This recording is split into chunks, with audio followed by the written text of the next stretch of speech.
The Pharisees were tireless. If I suppose one of their most outstanding positive characteristics is their tenaciousness. The difficulty is what they were tenacious about.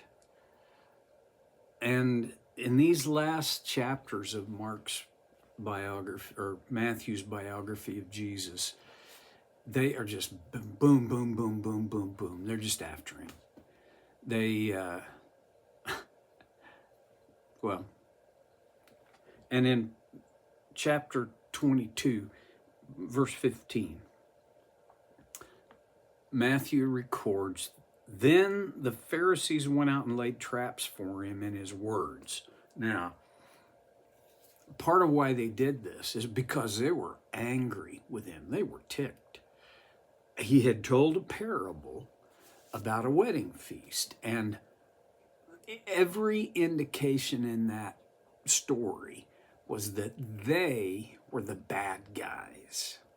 I mean, real bad guys.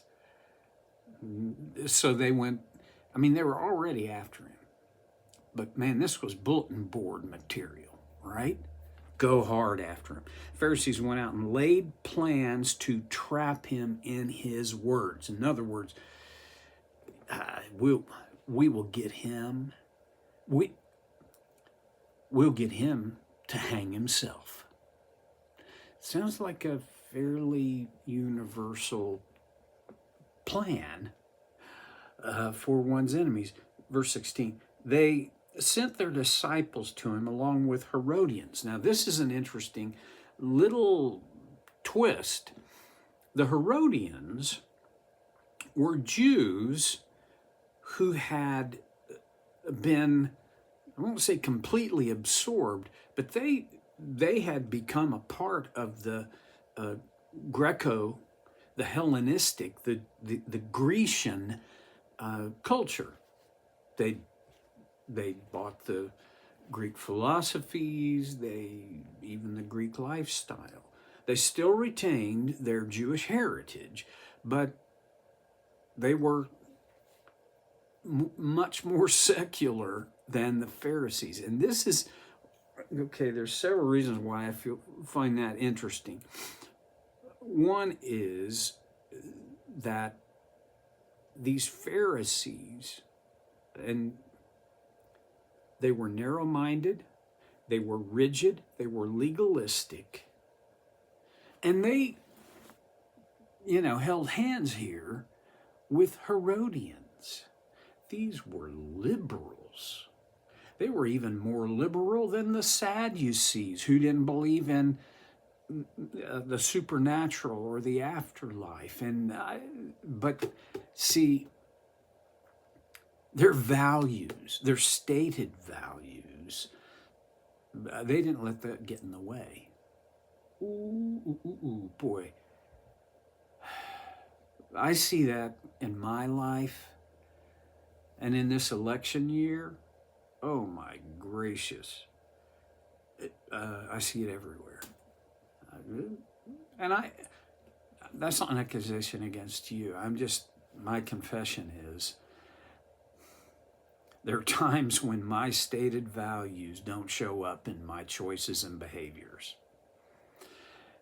Many years ago now, I read an article in the Harvard Business Review that talked about two kinds of values. And it was obviously in a business setting, but there are stated values and there are practiced values. And the role of a good CEO is to do what they can to ensure that the stated values will be the practiced values. I don't think the Pharisees had a problem with that. I think they dropped the values issue so that they could trap Jesus. Okay, the Herodians. And this is what they said. This teacher, we know you are a man of integrity and that you teach the way of God in accordance with truth. You aren't swayed by men because you pay no attention to who they are. Wow, is that kind of the butter up? Yeah, it's like, you're the greatest. You're awesome. You're wow.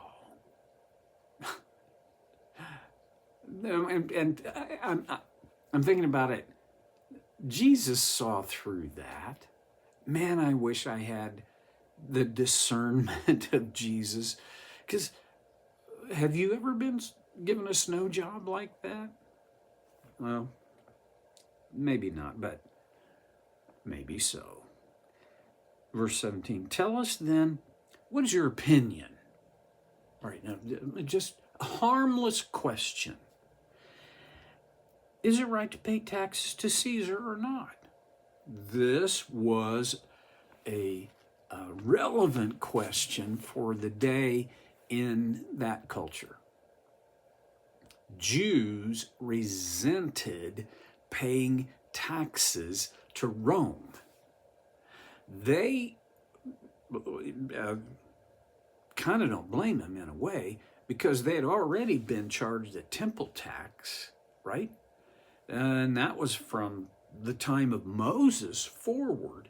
They had paid taxes, but not to Rome, not to the oppressor, not to, for many of them, the enemy. It's almost like when they asked this question, I think they thought they knew what Jesus would say. And whatever he said, they were going to twist, but I think they thought that he would surely say, no, your allegiance is to God and the law, not to Rome. Oh, I could get on a rant about paying taxes in America. Hurts like wildfire to write that check on April 15th. I don't enjoy it, but I do enjoy the benefits that I derive from paying my taxes. Well, I'm not going to rant. Not necessary. Listen to what Jesus said. This is in verse 18. But Jesus, knowing their evil intent, to me it's comical. They thought, well, we will trap him in his own words. No, you hypocrites. You know, hypocrite was a pretty strong word. It is today, but it gets, well, the origin of that word was the Greek theater. And the costuming and even the sex of the characters was immaterial. It was a mask that they held in front of their face or wore, over their head, that this was their character, not them. You hypocrites. You mask holders. You essentially dishonest and disingenuous. Why are you trying to trap me? We knew why. Verse 19, show me the coin used for paying the tax. They brought him a denarius. Now, a denarius, there was no such thing as paper money. The currency was all coinage, okay? And a Roman denarius is about a day's wage worth.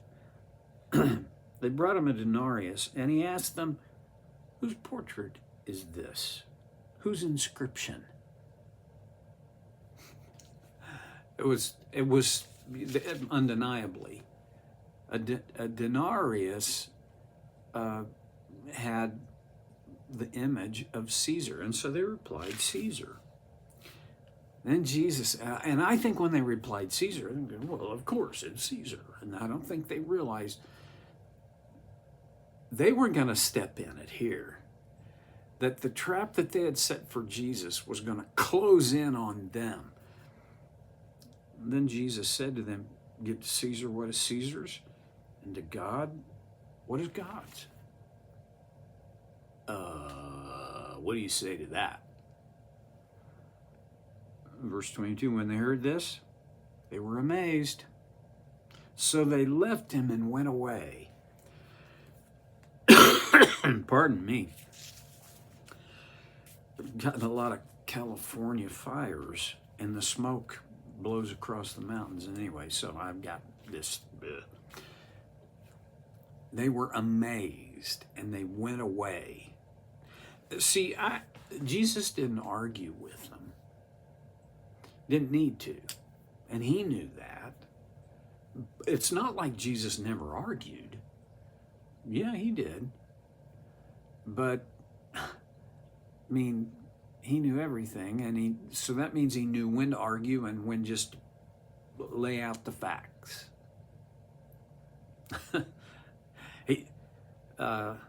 Man, you didn't. If there were, and there were debates, the Greeks had this concept that the way you discover truth is through debate, through looking at and having argued about both sides. So it's not like there weren't debates, but Jesus hardly ever got into a debate. He didn't debate with them on this. He didn't ask, so why would that be a problem to you? And he could have, but he knew. I mean, he had this advantage that I wish I had. All right, if I knew people's hearts like Jesus did, I would know when to engage in debate and when to just lay out the facts. That's what Jesus did.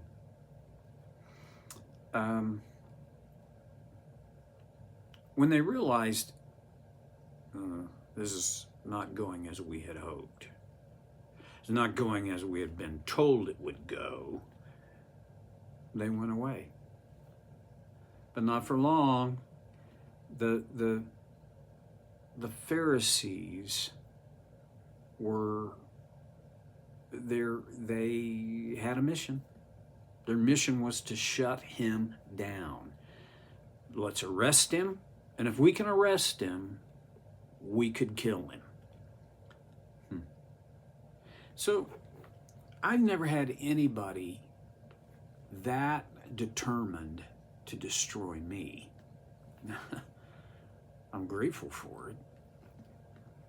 But that's what Jesus lived with 24/7. In fact, the next episode, narrative, is an encounter with the Sadducees. The Sadducees were not the Pharisees. They were, I think they would be considered by the Pharisees to be quite liberal because they didn't believe in the supernatural, which included afterlife. But somehow the Pharisees and the Sadducees had joined forces. Somehow I think the Sadducees had been convinced by the Pharisees, they need to get on this wagon. Let's get rid of Jesus. Well, of course, because if the Jewish way of life was at risk, Sadduceeism was at risk. Of course they got on board. And they were going to bring up another subject that they thought, this will get him. But it didn't. Spoiler alert. There's not enough time to cover it today, so I'll come back to it tomorrow. Hope to see you then on Soul Care with Stevie Boy.